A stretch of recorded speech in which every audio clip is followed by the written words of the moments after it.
जय हिंद दोस्तों।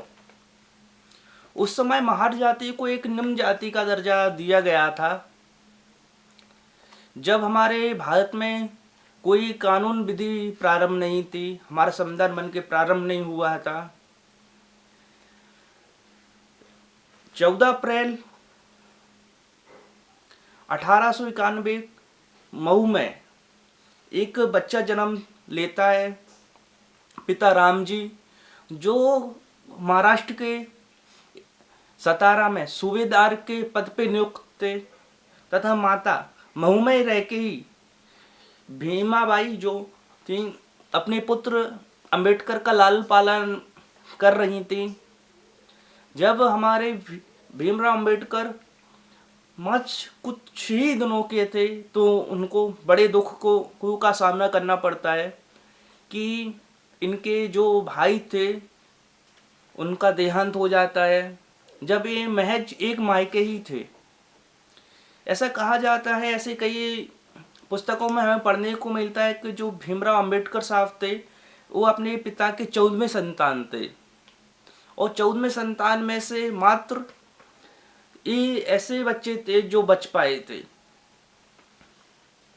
ये महार जाति से बिलोंग करते थे। उस समय महार जाति छूत्रों की लोग बोलते थे कि जो महार जाति है निम्न जाति है, इन्हें छुआ नहीं जाएगा। जो ब्राह्मण लोग थे इनको दुत्कारते थे तथा इन्हें गांव से बाहर रहने के लिए प्रबंध किए हुए थे तथा जो समय के पानी के घाट होते थे, कुआं वगैरह होती थी, वहाँ पर इन लोगों को आना अलाउ नहीं था। इस प्रकार के जो उच्च कोटि के लोग थे उस समय महार जाति को निम्न बता के, इन्हें अछूत बता के इन्हें दूर किया करते थे। जब ये प्राथमिक शिक्षा के लिए जाते, मऊ में रह के इन्होंने प्राथमिक शिक्षा प्राप्त की, तो कहा जाता है कि इन्हें क्लास के बाहर जो हमारा क्लासरूम होता है, क्लास कक्षा होती है, उससे बाहर रह के पढ़ना पड़ता था। तब कोई क्वेश्चन इन्हें समझ में नहीं आता तो ये अपने गुरुजी से, अपने सर से, टीचर से पूछ भी नहीं सकते थे। तथा इनके एक गुरु बहुत ही प्रिय थे जो इनका हमेशा सपोर्ट करते रहते थे।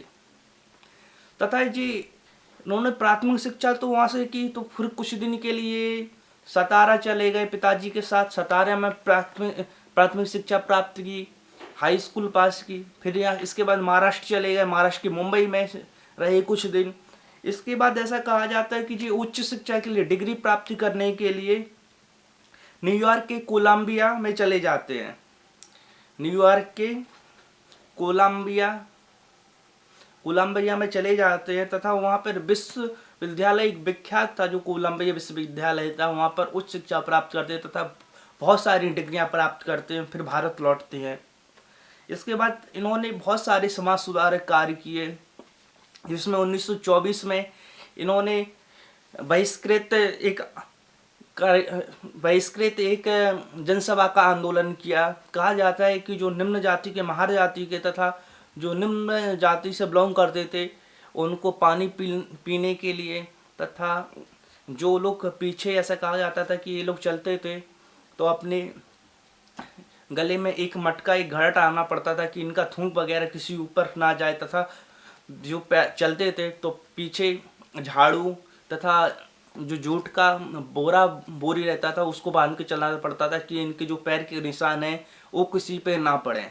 इस प्रकार की जो आंदोलन इन्होंने चलाया, बहिष्कृत आंदोलन चलाया, उसके प्रति इनकी लोकप्रियता निम्न जातियों में बहुत बढ़ गई तथा इनका अपना भगवान के रूप में मानने लगे। इसके बाद 1927 में इन्होंने एक अपना जो उनका उस समय पे अलग अलग लोग अपने अपने समाचार पत्र निकाल रहे थे, तो 1927 में अपना भी इन्होंने समाचार पत्र प्रकाशित किया जिसे बहिष्कार भारत के नाम से विश्वविख्यात प्राप्ति हुई।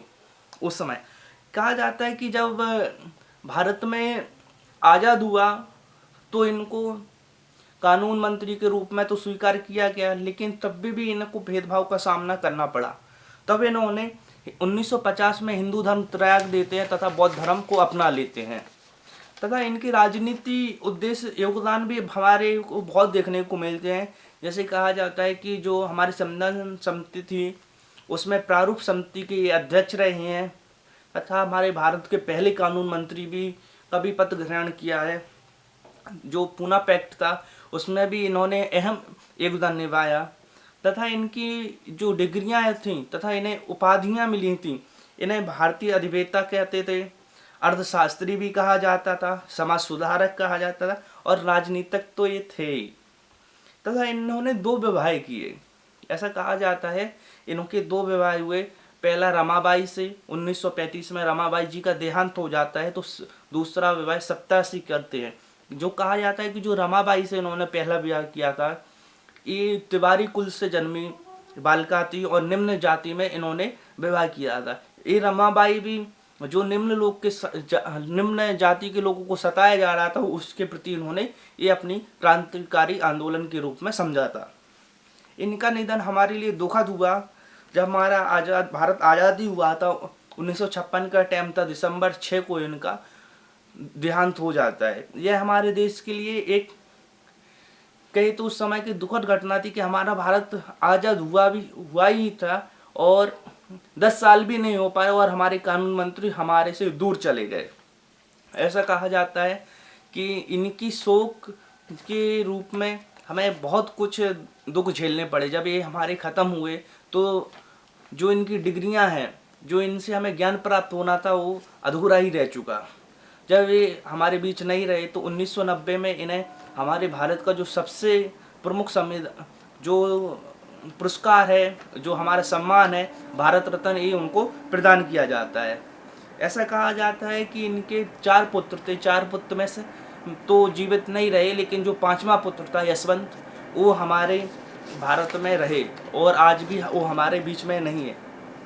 इनके बाद इनकी बहुत सारी पुस्तकें इन्होंने जो अपने लिखी, इन्होंने अनेक पुस्तकों से अपने जरिए ज्ञान हमारे भारत में बांटा। भारत का राष्ट्रीय अंश तथा भगवान बुद्ध और तथा उनका धर्म, क्योंकि भगवान बुद्ध में बिलीव हो गए तो उनके ऊपर भी इन्होंने किताब लिखी। पाकिस्तान पर विचार, इनका बिल्कुल भी मत नहीं था कि पाकिस्तान एक अलग देश बने तथा संघ तथा बनाम स्वतंत्रता। इन्होंने कभी भी नहीं सोचा कि पाकिस्तान एक अलग देश बने। ये तो हमारे जो उस समय के नेता थे, उन अंग्रेज थे, उनकी ही देन है कि ये आज हमें पाकिस्तान एक शब्द देखने को मिलता है। ये इतनी निम्न जाति से होने के बावजूद भी इतनी डिग्री प्राप्त की कि उस समय पे महाराष्ट्र के राजा, सतारा के एक राजा होते थे, उस समय पे शिक्षा का आयोजन एक स्कॉलरशिप के रूप में एक सीट प्रदान करते थे, जो कोलंबिया विश्वविद्यालय में पढ़ने के लिए उनको भेज देते थे तथा स्कॉलरशिप के रूप में पैसा भेजा जाता था कोलंबिया, न्यूयॉर्क, कि आप अपनी शिक्षा को जारी रखें। जब ये वहाँ से लौटते हैं तो जो सतारा महाराष्ट्र के राजा थे, उनके यहाँ कुछ दिन नौकरी भी करते हैं तथा उनके बाद वो राजपाट चला जाता है। तो फिर उस समय पे हमारा संविधान बनने की प्रक्रिया धीरे धीरे प्रारंभ हो जाती है। इन्हें अपने जीवन में बहुत सारे संघर्ष करने पड़े।